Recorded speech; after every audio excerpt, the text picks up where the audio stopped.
ಹೀಗೂ ಉಂಟೆ. ಇದು ನಮ್ಮ ದೋಸ್ತನ ಕನಸಿನ ಲವ್ ಸ್ಟೋರಿ. ತಪ್ಪದೆ ವೀಕ್ಷಿಸಿ. ದಿವ್ಯಾ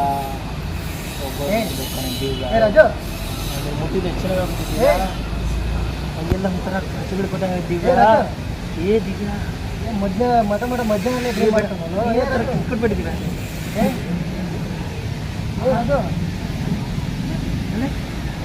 ಅದು ಮುಡಿ ಕೈಯೆಲ್ಲ ಕಾಣುತ್ತೆ ನಮ್ದು. ಅದು ನಿಮ್ಮ ಮುಡಿಗೆಲ್ಲ ಕಾಣ. ಹೇಳ ಮೇಲೆ ಹೇಳ ಮೇಲೆ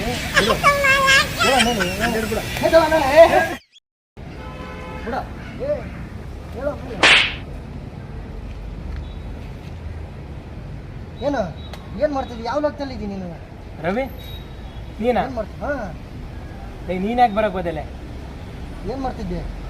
ನಾನು ನಮ್ಮ ಹುಡುಗಿ ಕನಸಲ್ಲಿದ್ದೆಲೆ. ಹಾಂ, ಎಷ್ಟು ಚೆನ್ನಾಗಿತ್ತು ಗೊತ್ತಾ? ನಮ್ಮ ಹುಡುಗಿ ಕನಸಲ್ಲಿ ಬರ್ತಿದ್ಲು. ನಾನು ಇನ್ನೇನು ಅಪ್ಕೊಳ್ಬೇಕು, ಚೆನ್ನಾಗಿ ಎಷ್ಟು ಲವ್ವೆಲ್ಲ ಎಲ್ಲ ಪ್ರಪೋಸ್ ಮಾಡೋಣ ಅಂತ ಏನೇನೋ ಯೋಚನೆ ಮಾಡ್ತಿದ್ದೆ. ಯಾಕೆ ನೀನು ಬಂದು ಒಳ್ಳೆ ಶಿವ ಪೂಜೆಲಿ ಕರಡಿ ಬಿಟ್ಟಂಗೆ ಬಂದುಬಿಟ್ಟಲ್ಲ. ಇನ್ನೇನು ನನಗೆ ಕಿಸ್ ಕೊಡಬೇಕು. ನೀನು ಮಾಡೋಕ್ಕೆ ಕೆಲಸ ಏನು ಇಲ್ವಾ? ನಿನಗೆ ಮಾಡೋ ಕೆಲಸ ಏನು? ಟೈಮ್ ಎಷ್ಟಾಗಿತ್ತು? ಟೈಮ್ ಎಷ್ಟಾಗಿತ್ತು ನೋಡು. ಎಷ್ಟಾಗಿದೆ ಅಲ್ವಾ? ಡ್ಯೂಟಿಗೆ ಹೋಗಲ್ವಾ? ಟೈಮ್ ಎಷ್ಟಾಗೈತಿ? ಏನು ಮಾಡ್ತಾ ಇದ್ದೀನಿ ನೀನು? ನಾನು ಕನಸು ಕಾಣ್ತಿದ್ದೆ ನಮ್ಮ ಹುಡುಗಿ ಎಷ್ಟು ಹಿಂಗಿರುತ್ತೆ, ಹೆಂಗಿರಬೇಕು ಮುಂದೆ ನನ್ನ ಜೀವನ ಅಂತ ನಾನು ಎಲ್ಲ ಯೋಚನೆ ಮಾಡ್ತಿದ್ದೆ. ಕನಸನ್ನೆಲ್ಲ ಏನೇನೋ